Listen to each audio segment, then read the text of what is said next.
Kita kembali ke DKI Jakarta, pemirsa. Anies Baswedan dan juga Basuki Cahayapurnama, ini dua mantan gubernur DKI Jakarta, semakin santer terdengar belakangan ini, dan juga informasinya bakal disandangkan untuk Pilkada Jakarta.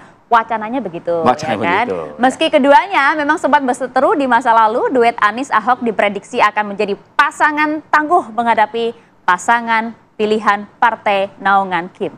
Benarkah demikian?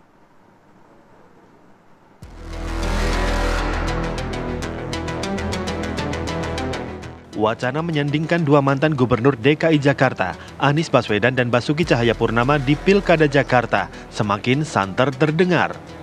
Wacana tersebut semakin menyeruak pasca sinyal dukungan PDI Perjuangan untuk Anies didengungkan oleh Ketua DPP PDIP Puan Maharani beberapa waktu lalu. Duet Anies Ahok diprediksi akan menjadi pasangan tangguh menghadapi pasangan pilihan Partai Naungan Kim. Anies Ahok pun bak menjadi representasi kekuatan baru. Meskipun keduanya sempat berseteru di masa lalu, Anies mengaku hubungannya dengan Ahok saat ini baik-baik saja. Ia juga mengaku tetap menjalin komunikasi meskipun tidak membicarakan politik. Kita ngobrol sebagai teman aja, sebagai sama-sama warga. Dan hal yang biasa kan itu sebetulnya. Teman-teman juga kan komunikasi dengan siapa aja. Kita nggak pernah membahas perusahaan politik. Kita bahasnya tentang pribadi-pribadi kita aja. Pernyataan tersebut juga diamini Ahok saat ditemui di sebuah acara. Meskipun hubungannya dengan Anies saat ini baik-baik saja, Ahok merasa dirinya tidak pernah benar-benar menjalin komunikasi dengan Anies. Aku jujur aja nih, aku nggak etis tunjukin kalimat WA-nya ya. Saya ketemu Pak Anies setelah saya keluar dari tahanan cuma 3 kali. Jadi saya juga yakin Pak Anies tidak bermaksud mengatakan seolah-olah kami diam-diam ketemu. Saya kira Pak Anies nggak bermaksud di situ. Yang ketiga kali saya ketemu nih, Juli kemarin, kawinan Ketua Apindo, Ibu Sinta.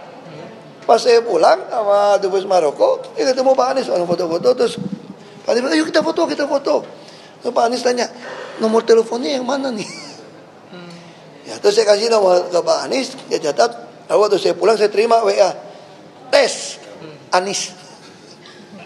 Ya, terus saya bilang, ya terima kasih Pak, udah nomor. Terima kasih, waktu kita kompak-kompak, kita kumpul nih. Ya Pak, siap. Itu aja nih. Sampai hari ini nggak ada WA apapun. Lantas mungkinkah Anies Ahok rela berekonsiliasi demi bersanding di Pilkada Jakarta? Tim TV One mengabarkan.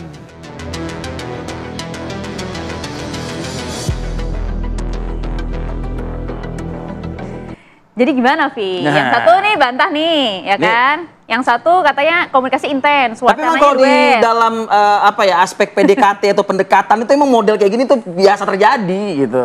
Ya kan? Ya, katanya kamu dihubungin sama Rivi ya? Enggak, aku nggak dihubungin kok. Tapi saya udah ngubungin dia lagi. Nah, itu dia. Tapi mana yang benar nih, ya kan? Karena duet ini juga kalau dilihat potensinya cukup besar. Iya, betul. Nomor 1 dan nomor 2 dalam sejumlah survei elektabilitas ya. Nah, coba kita akan dalami ini ya. Coba kita akan tanyakan apakah betul tidak sih wacana ini kemudian akan muncul nanti di Pilkada Jakarta. Selamat pagi Bang Ciko, apa kabar? Pagi. Assalamualkum Bang Ciko. Hadir juga kemudian ada Bang Ges Khalifa. Assalamualaikum Bang Ges Khalifa. Dan juga hadir juga ada Bang Pangi Syarwi. Selamat pagi, Assalamualaikum Bang Pangi. Pak Maria, Bang Arif Fadil. Oke, langsung saja sama ke Bang Ciko lah ini. Bang Ciko, rame nih Bang, tapi Ahok bantah. Jadi sebenarnya gimana sih Bang? Komunikasi sudah cukup intens belum? Dia kan komunikasi, 3 kali itu banyak loh. 3 kali untuk orang yang tidak separtai, tidak serumah.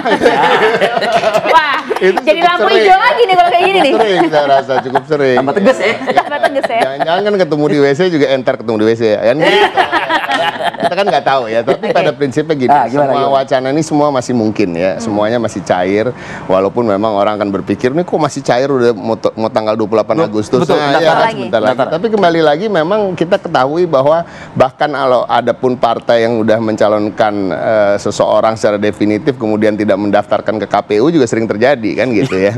Ya kan, bahkan di Pilpres pun pernah terjadi gitu. Jadi ini kan sesuatu hal yang biasa dan kita betul-betul ingin serius dan untuk mencermati siapa yang akan kita usung dari internal.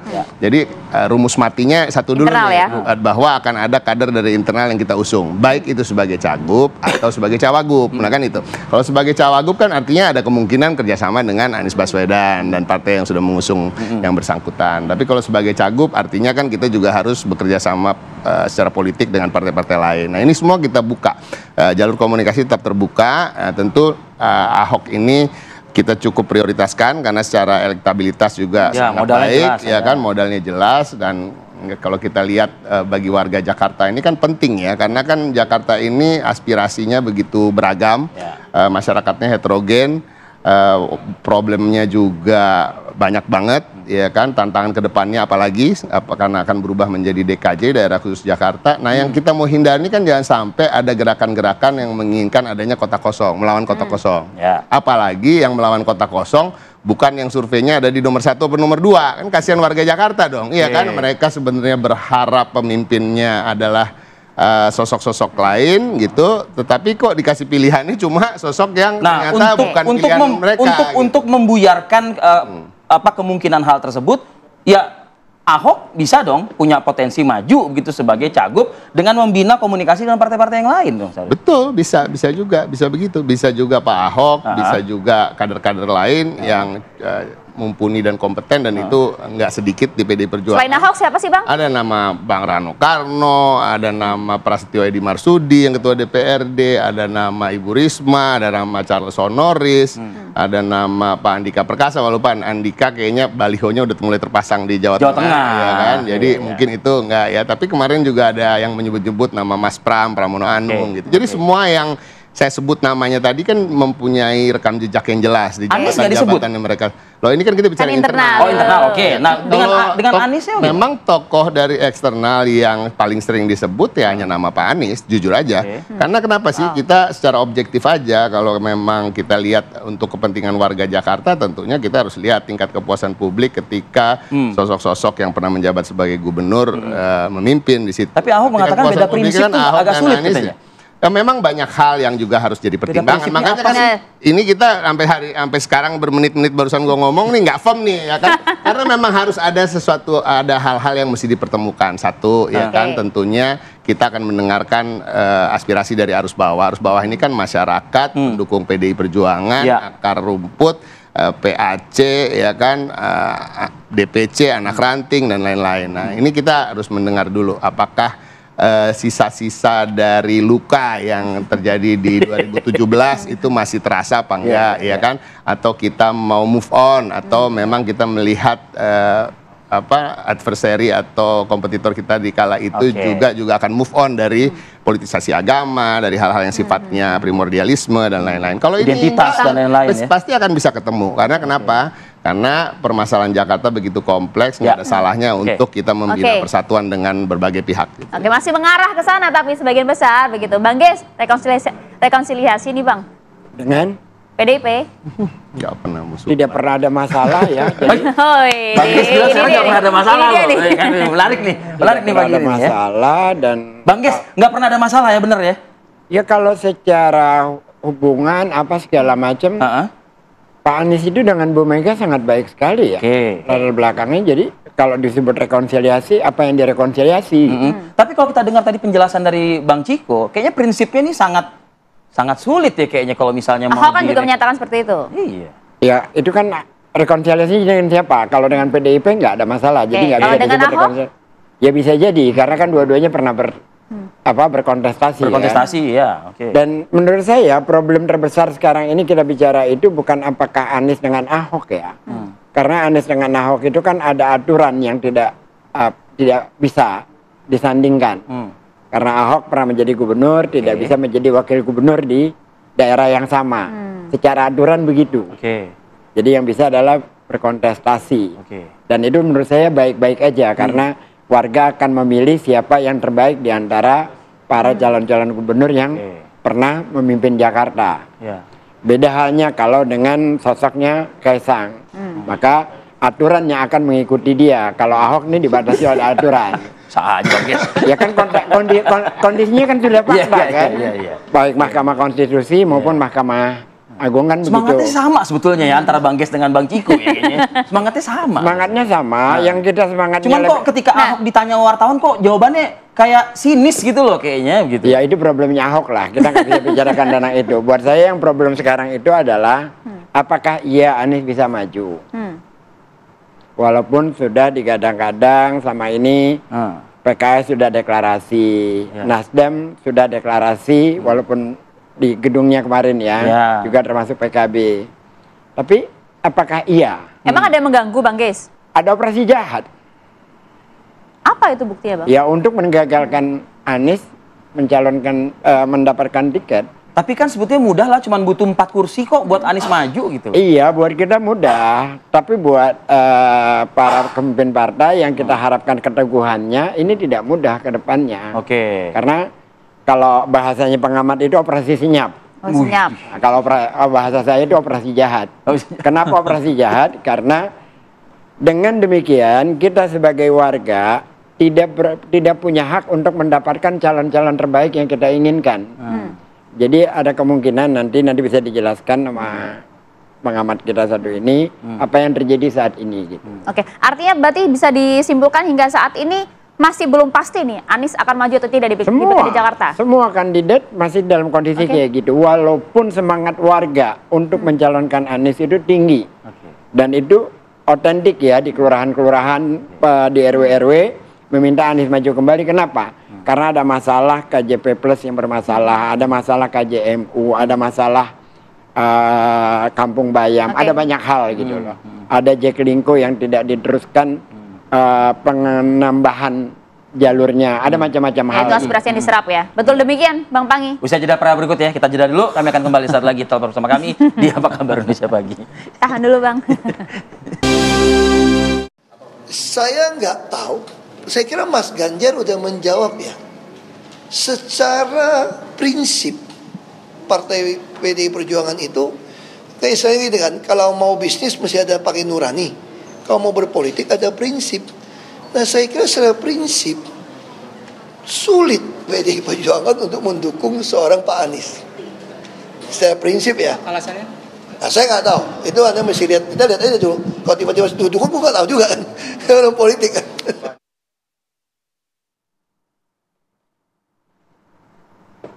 Oke, kalau itu kata Ahok tuh ya, PDIP sulit dukung Anies. Tapi kalau kata Bang Pangi gimana Bang? Mungkin nggak? Ya, sulit atau tidak ya persamaan kepentingan aja. Titik persamaan kepentingan itu dalam politik kan mutual understanding, saling membutuhkan. Maka apa yang disampaikan Bang Ges, mungkin nggak Anies berlayar atau nggak mungkin berlayar gitu. Apa ada operasi jahat tadi, ada operasi senyap dan seterusnya. Tapi menurut saya kemungkinan PDIP itu menjadi penyelamat untuk tidak terjadinya kotak kosong. Karena memang ada desain sekarang ini yang kita sangat sulit memahami logika menu yang disajikan ke masyarakat tuh pilihan terbatas. Hanya satu menu misalnya. Kemudian dipilih kotak kosong. Artinya kompetensi kapasitas tidak sesuai dengan selera jeroan masyarakat karena partai yang sudah menseleksi, mendesain, men-setting bahwa ini loh pasangannya cuma satu gitu. Nah, bukan tidak mungkin juga Pak Anies gagal berlayar kalau harapan kita memang ada PDIP juga di situ. Karena ada titik persamaan kepentingan. Buat nutup yang 4 kursi itu kan? Iya, menutup itu. Karena apa? Karena PDIP kan mengatakan tokoh eksternalnya ada cuma Pak Anies sekarang kan. Internalnya banyak tadi yang Ketua DPP pun juga menyebutkan hal yang sama. Nah, artinya menurut saya apa yang disampaikan Pak Ahok nggak mungkin PDIP mendukung Pak Anies ya. Tetapi kalau konteksnya nanti memang daripada kotak kosong, karena kan partai PDIP selama ini setahu saya itu kan demokrasi itu menjadi trayek perjuangan beliau. Jadi bukan soal hanya ideologi atau persamaan kepentingan atau basis programatik atau personalisasi kandidat. Ini adalah soal nggak mungkin dihadapkan masyarakat Jakarta hanya satu pilihan gitu. Nah di saat yang lain tidak dapat perahu, nggak bisa maju. Nah itu yang kemudian ada kemungkinan Pak Anies diusung oleh PDIP, di situ ada titik persamaan kepentingan yang saya cermati. Maka apa yang diragukan Bang Ges tadi bahwa jangan-jangan ini perahu nggak berlayar nih, bagaimana mau sampai tujuan, berlayar aja enggak. Nah mungkin PDIP lah yang akan memberikan keselamatan itu untuk memastikan Pak Anies bisa berlayar. Kalau PDIP mengatakan gini, tenang Bung, saya akan membawa Anda berlayar. Kan begitu keren tuh ya. Iya kan? Mungkin terjadi nggak tuh kalau dilihat dari segi prinsip antar keduanya? Kesampingan prinsip itu gitu. Iya, artinya kan koalisi selama ini kan basisnya kan ideologi lah, spektrum ideologi. Kemudian irisan pemilih memang beda juga kan selama ini. Misalnya Pak Ahok itu kuat di utara ya, kemudian barat, Pak Anies kuat di timur ya, di selatan. Itu kan juga jelas. Tetapi kan kemungkinan Pak Anies positioning sebagai wakilnya Pak Ahok, wakilnya Pak Anies, kan titiknya susah juga membaca itu sekarang gitu. Akan yang pernah jadi gubernur di DKI Jakarta tiba-tiba berpasangan dengan Pak Anies dan Pak Ahok jadi wakilnya Pak Anies. Itu yang kan logikanya agak sulit juga untuk menemukan titik itu. Nah, apakah ada nama lain yang akan disodorkan oleh PDIP dalam kondisi yang deadlock itu? Nah, yang kedua adalah memang kalau kita konteksnya jangankan PDIP ya, Jawa Barat saja, itu di luar ekspektasi kita kan, bahwa Ridwan Kamil fix bahwa memang lawan tangguh yang berani melawan Pak Anies di Jakarta hanya Ridwan Kamil. Kemudian Ridwan Kamil harus berjudi bertaruh di Jakarta yang bukan basis pemilih beliau.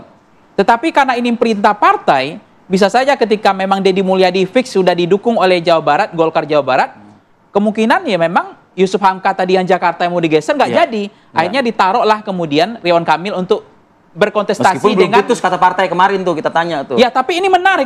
Pasangan ini akan head to head ketika Anies dengan Pak Ahok atau Anies dengan siapapun berpasangan dengan Ridwan Kamil dengan Kaisang misalnya. Kalau memang fix di Jawa Tengah itu Irjen Lutfi Irjen Lutfi ya, bahwa dia fix didukung oleh Gerindra dan tidak berubah peta di sana. Kemungkinan Kaisang nggak akan maju di Jawa Tengah, ya artinya ditarik ke Jakarta berpasangan dengan Ridwan Kamil. Ini kan pasangan yang cukup tangguh juga dan tidak sembarangan juga menurut saya. Tapi dari segi elektabilitas kan ya belum memadai dong, ya kan? Memang belum memadai, tetapi trennya kan kita nggak tahu ke depannya. Apakah ini akan menjadi lawan tangguh yang sebanding melawan Pak Anies, atau ini memang cukup ini sama-sama putra terbaik. Ridwan Kamil adalah pernah jadi kepala daerah, Kaisang adalah dari koalisi rezimnya Pak Jokowi yang didukung oleh pengaruh Pak Jokowi dan kepuasan Pak Jokowi punya efek untuk kenaikan elektabilitas. Nah, ketika ada dua pasangan ini, menurut saya kita sudah cukup bahagia juga untuk Jakarta gitu. Ada pilihan yang dihadapkan antara Anies dengan Ridwan Kamil, yang pasangannya juga misalnya tadi Ridwan Kamil dengan Kaisang, kemudian Anies dengan siapa gitu. Nah, ini justru itu lebih baik menurut saya ketimbang memang tidak ada lawan gitu, kotak kosong tadi. Jadi kita sebagai prinsip prinsipal demokrasi memang kotak kosong itu sangat miris ya, itu terjadi. Jadi saya pikir demokrasi itu akan diselamatkan oleh PDIP dalam konteks itu. Untuk supaya tidak ada lawan kosong. Karena memang nggak ada lawan yang bahaya di situ. Tapi sebelum itu dijawab oleh Bang Jeko, saya ingin ke Bang Ges terlebih dahulu. Bang Ges, Anda pakai jaket Persija kan? Artinya kalau bicara soal yang dari Jawa Barat mau berlaga di Jakarta, Bang, modal 3,9 juta aja udah di jaket Anda loh saat ini gitu. Dengan total pemilih 8 juta sekian ya Bang ya, kalau nggak salah ya, di Jakarta ini. Ini bukan hal yang berat dong ya menghadapi seorang mantan pemimpin Jawa Barat di Jakarta dong. Ya, kalau soal Persija saya dulunya MBFA ya. Jadi saya anak bola di Jakarta, klubnya MBFA yang banyak terus direkrut ke Persija gitu. Jadi bagian dari masa lalu lah. Dan jadi benar-benar menunjukkan kita memang paham Jakarta dalam konteks itu. Yang kedua, saya mengacu kepada yang dikatakan tadi bahwa Ridwan Kamil di satu sisi dengan Kaisang, di sini ada Anies Baswedan kan begitu. Itu spekulatif. Kalau Ridwan Kamil maju ke Jakarta, besar kemungkinan sudah ada operasi bahwa Anies tidak bisa maju. Nggak mungkin head to head, Bang? Nggak bisa maju. Itu Ridwan Kamil dimajukan ke Jakarta, itu berarti sudah yakin bahwa partai-partai yang mendukung Anies tidak ada garansi. Tidak memberikan tiket kepada Anies. Gitu kan garansinya dari awal-awal begitu. Bukan justru malah menambah giroh partai-partai itu untuk melawan... Seharusnya kita berharap semoga para ketua partai punya keteguhan. Saya lontarkan itu. Punya keteguhan hati untuk mau menyerap aspirasi warga. Itu yang kita inginkan. Partai sebagaimana fungsinya menyerap aspirasi warga dan memberikan kandidat terbaik untuk berkontestasi di Pilkada Jakarta. Itu yang kita harapkan. Itu ngomong ke sebelah nih Bang sebenarnya Bang. Iya, kalau Ciko itu mengalami hal yang sama sebenarnya. Jadi seharusnya girohnya Yakin udah Bang muncul Ciko? ya. Kok Harusnya enggak, girohnya udah sama muncul. sih. Orang Bang Es ngomongin PKS, PKB, Nasdem, udah gitu kita terbuka aja ya kan, nggak ngomongin PDI Perjuangan. Kita berharap semacam itu. Kok malah dilempar ke kita? Kita berharap semacam itu, gitu. Bahwa demokrasi berjalan dengan sehat. Ya. Ada pilihan di antara kandidat terbaik bagi warga. Varian yang banyak. Bukan sesuatu yang diputuskan oleh elit, lalu kita menerima dengan apa Tapi adanya. gini loh Bang Ges, masa pagi ini Bang Ges langsung kecil hati begitu? Ada PDI Perjuangan loh yang Saya masih tidak kecil yang saat hati. ini. Saya tidak kecil hati. Saya membaca apa yang terjadi. Kalau kecil hati saya nggak datang kemari. Oh, iya, oke. Berarti Bang, Oke. operasi Tapi narasi Anda, Gimana, Bang. gimana, sorry. Iya. Kan dari tadi bilang PDI Perjuangan bisa menyelamatkan, Iya. ada PDI Perjuangan. Tapi kan harus kita dengerin Bang Heis. Ini sekarang Anies ada kemungkinan sama sekali nggak ada yang Kosong dukung. tuh, oke. Jadi kalaupun Maksud PDI Anda apa? Perjuangan sendirian nggak akan jadi juga kan? iya. Ya itu loh maksudnya. Loh Anda juga kecil hati juga gitu Loh melihatnya? enggak kecil hati. Saya hanya kalau PDIP ini sendiri nggak menjawab bisa. pertanyaan-pertanyaan seakan-akan Ah. PDI Perjuangan bisa menyelamatkan. Sementara apa yang disampaikan Bang Heis, ada kemungkinan Anies pun sekarang PKS pun Oke. ada kemungkinan tidak akan mendukung. Ya, Kita nggak artinya usah seorang diri mendahului PDI lah. Nah, ini. kalaupun PDI ke situ kan tetap kurang. Gini, kita nggak usah mendahului lah. PKS kan sudah yakin dia bikin baleho besar di kantor Ya, DPP-nya. mudah-mudahan. Aman kata dia gitu. Jakarta aman. kata dia. Mudah-mudahan. Kita Gini loh, berharap, harapan kita PKS, PKB, Nasdem, PDIP, semua berada dalam jalur demokrasi yang sesungguhnya. Oke. Kita berharap. Nah, jika itu berada jalur itu menghadapi rival nanti yang konon disebut dari Ya Jawa Ridwan Barat. Kamil nggak masuk Jakarta, Bos.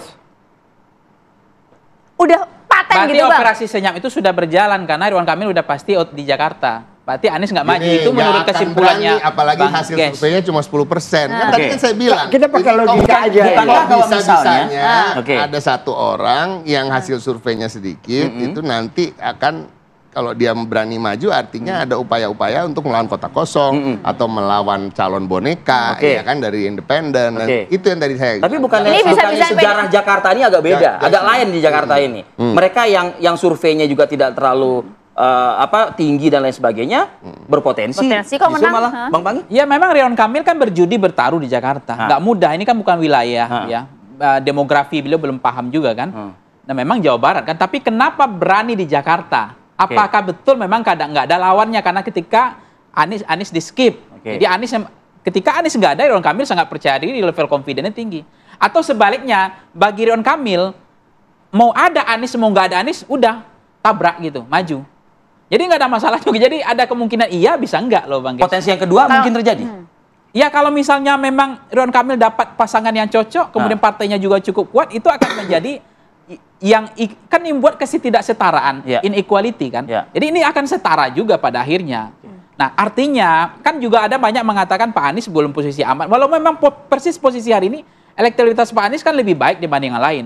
Approval rating juga baik. Hitung-hitungannya gimana itu? Tapi kan dinamika ini ke depan ketika memang dua ini maju itu baik untuk demokrasi karena varian menu yang disiapkan ke masyarakat tidak pilihan terbatas. Ya, itu untuk saja masyarakat, untuk prinsip partai paling di bagaimana, situ. Bang? Artinya partai tolong selamatkan pilihan rakyat. Dengan artinya Pak Anies dan Pak Ridwan Kamil biarlah bertarung Oke. fair aja. Bagaimana Tapi PDI Jangan Perjuangan? jangan di skip keluar dari gelanggang. Oke. Bertarung Oke. di dalam Bang. saja. Oke, bagaimana PDI Perjuangan memfollow up itu? Artinya suara rakyat dari grassroots ini.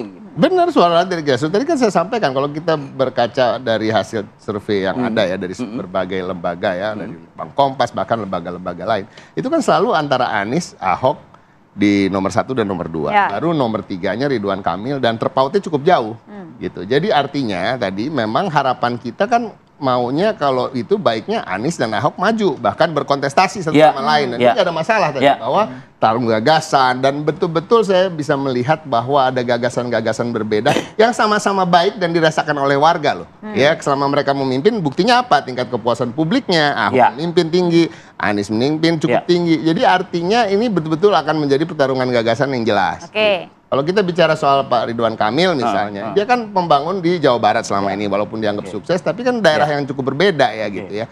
Jadi ini suatu hal yang sebenarnya nggak apple to apple gitu, ya kan. Nah, tapi jangan sampai, nah maka itu dari itu jangan sampai ada pemaksaan bahwa ini tadi teorinya Bang Ges itu juga cukup masuk akal gitu. Segitu PD-nya masuk Jakarta, artinya udah ada operasi untuk tidak membuat Anies. yang dua calon itu Anies maupun Ahok itu bisa maju kan gitu. Iya kan? Nah, ini jangan. Ya, makanya tadi Tapi kalau misalnya, kalau misalnya sudah ada sinyal seperti itu, ya PDI Perjuangan harus bisa dong melawan itu gitu. Bisa dong, bisa. Tergerak nggak tapi bisa? Dikesampingkan dulu prinsip-prinsip itu. Dikesampingkan dulu prinsip-prinsip itu. Prinsip itu nggak bisa dikesampingkan. Gini, bagaimana caranya prinsip tidak dikesampingkan, tapi kita tetap bisa melawan. Nah, itu yang sedang kita cari. Itu. Formula itu yang sedang kita cari. Tapi kembali lagi, kita tidak menutup kemungkinan kau bergabung dengan Pak Anies, nggak menutup kemungkinan. Itu jangan selalu ditekan belakang. Nggak menutup, tapi kembali lagi di internal kami juga ingin memunculkan nama kader yang betul-betul pas gitu. Baik itu untuk bertarung melawan Pak Anies maupun RK atau berpasangan dengan salah satu dari mereka misalnya gitu ya. Tetapi kan hampir tidak mungkin karena kan ada pihak-pihak tentunya juga nggak pingin kita bergabung ke Kim misalnya, ya kan gitu ya. Jadi kita juga sebenarnya juga merasa kalau memang di situ ada sosok Presiden Jokowi gitu, keinginannya juga kita nggak agak-agak males juga gitu kan. Bahaya nih.